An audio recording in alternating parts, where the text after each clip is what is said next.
الحمد لله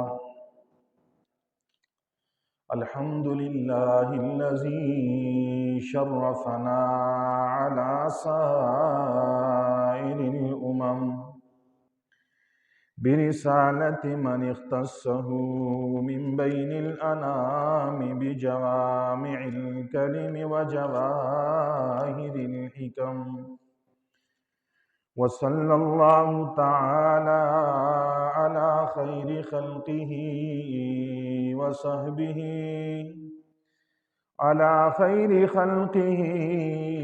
وصحبه وبارك وسلم ما نطق اللسان بمدحه ونسخ القلم. أما بعد فأعوذ بالله من الشيطان الرجيم. بسم الله الرحمن الرحيم. ولا على الذين إذا ما أتوك لتحملهم قلت لا أجد ما أحملكم عليه تولوا وأعينهم تفيض من الدمع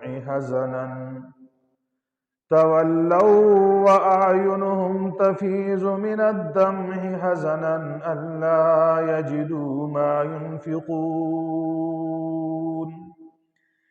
وقال تبارك وتعالى في مقام آخر: لقد تاب الله على النبي والمهاجرين والأنصار الذين اتبعوه في ساعة العسرة من بعد ما كاد يزيغ قلوب فريق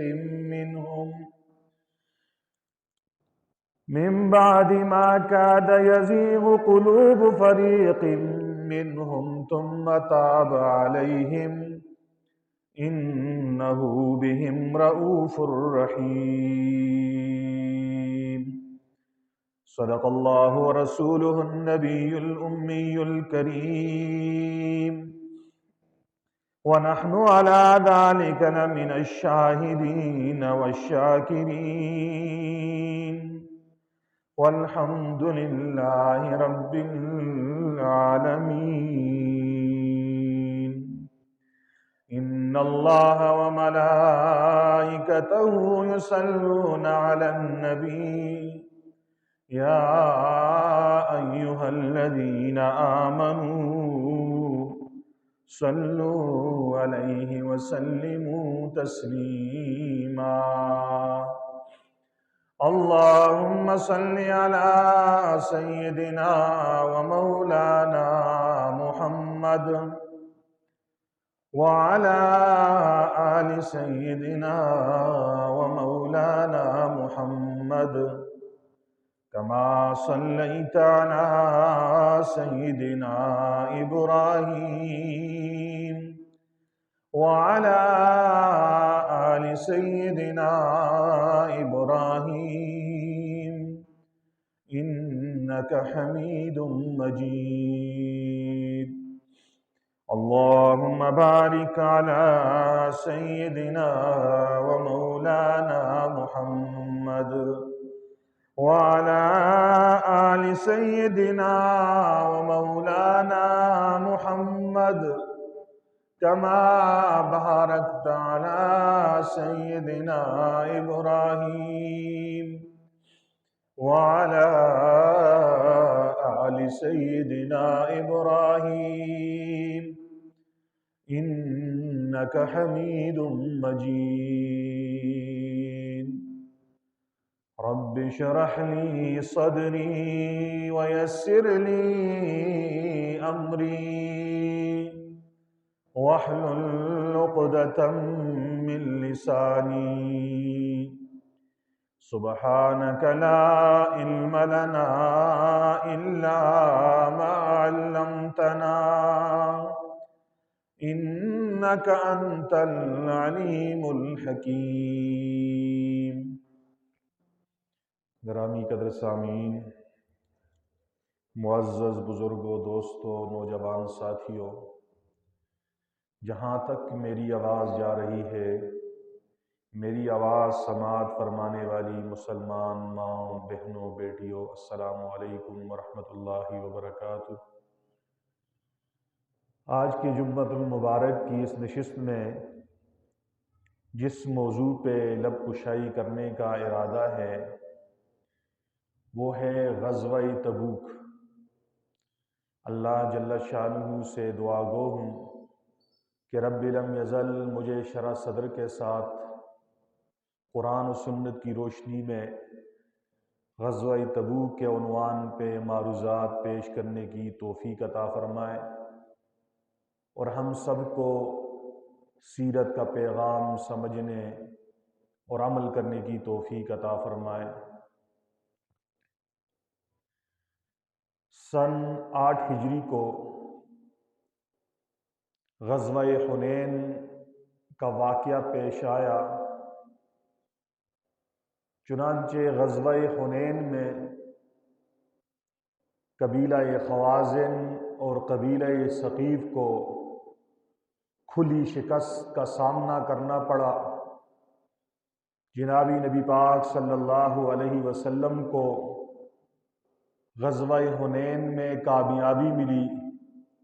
اس کامیابی کا اثر عرب کی دھرتی پہ بھی ہوا اور عرب کے باہر جو ریاستیں تھیں ان پہ بھی ہوا۔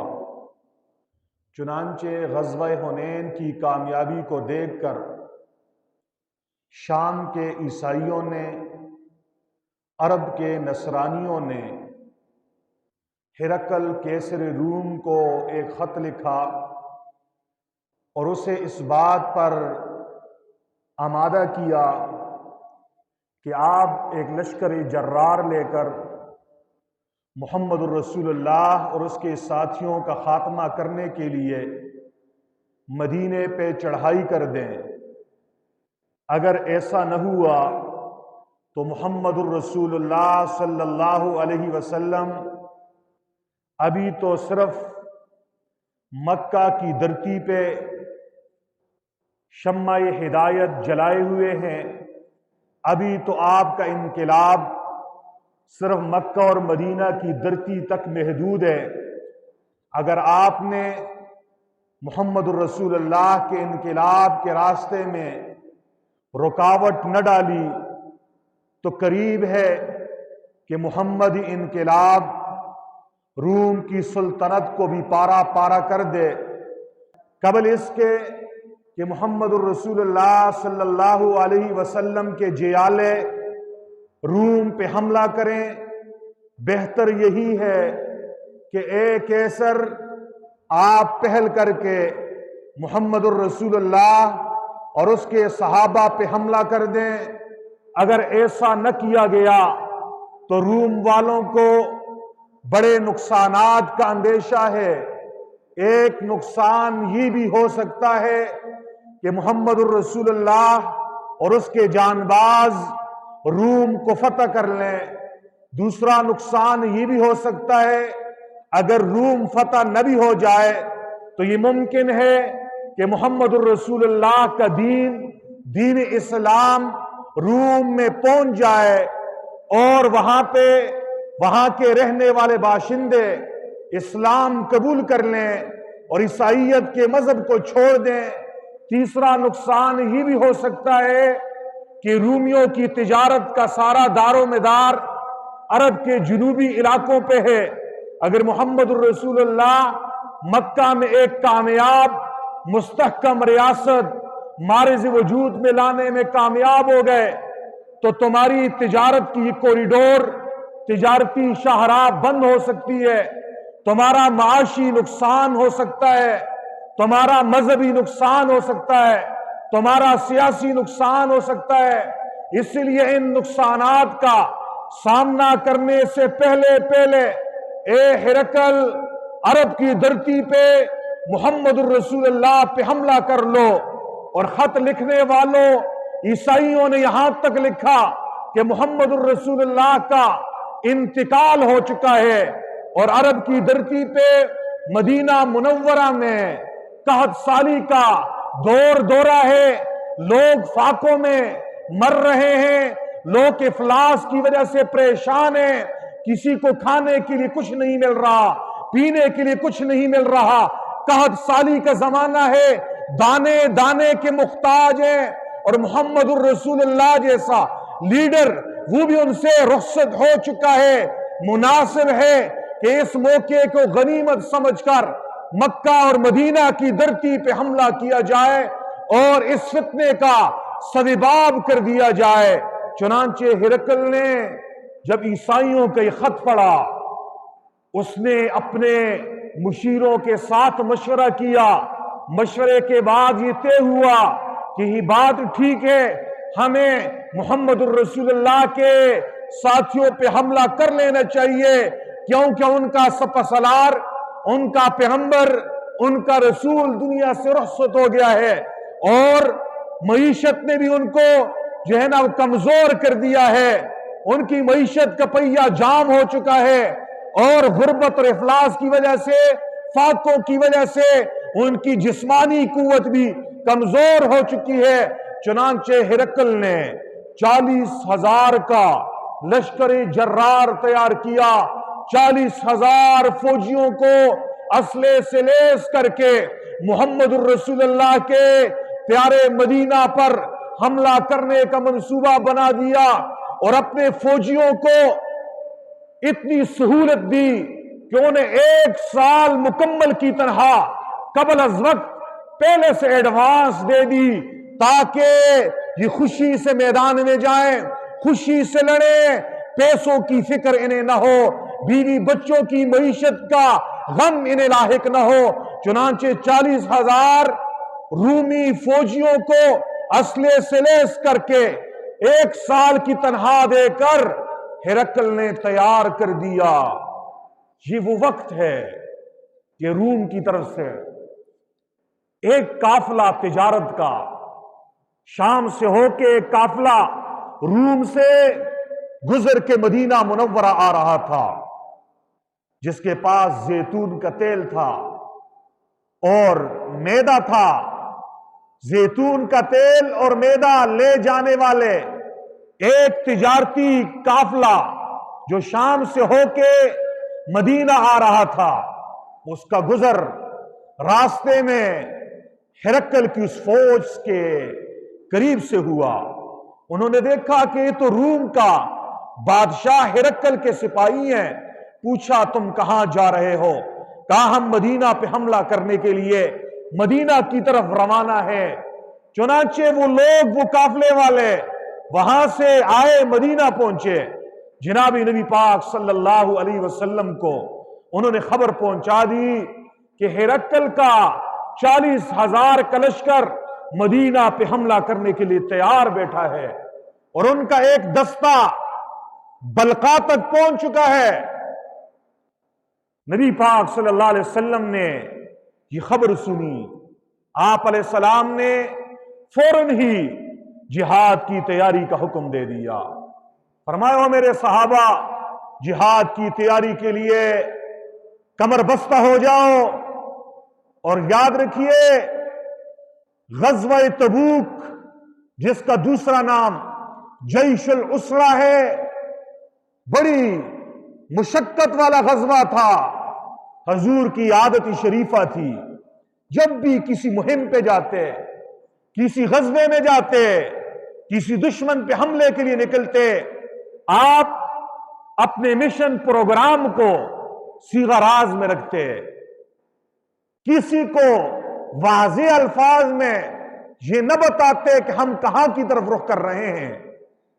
لیکن غزوہ تبوک یہ وہ پہلا غزوہ ہے جو مدینہ منورہ عرب کی دھرتی سے باہر اس وقت کی سپر طاقت روم کے ساتھ لڑا جا رہا ہے، اور تبوک وہ مقام ہے جو دمشق اور مدینہ کے وسط میں واقع ہے،